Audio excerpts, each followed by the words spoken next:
சென்னை மதுரவாயல் தொகுதிக்கு உட்பட்ட ராமாபுரத்தில் ஐஜேகே தலைவர் பாரிவேந்தரின் மகளின் BMW காரில் இருந்து 1,57,000 ரூபாய் பறிமுதல் செய்யப்பட்டது. ராமாபுரம் திருவள்ளூர் சாலையில் தேர்தல் பறக்கும் படையினர் வாகன தணிக்கையில் ஈடுபட்டிருந்தனர். அப்போது வந்த BMW காரை நிறுத்தி சோதனை செய்தபோது காருக்குள் உரிய ஆவணங்கள் இன்றி 1,57,000 ரூபாய் இருப்பது கண்டுபிடிக்கப்பட்டது.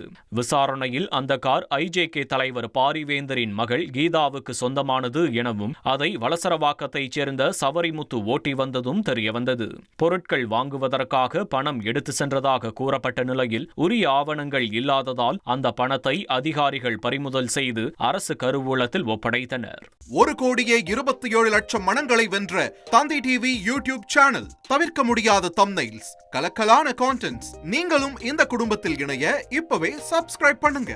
அசுரபலம் கொண்ட எங்கள் டிஜிட்டல் கரங்களில் உங்கள் விளம்பரங்களை சேர்க்க வாட்ஸ்அப் பண்ணுங்க. 8939888838.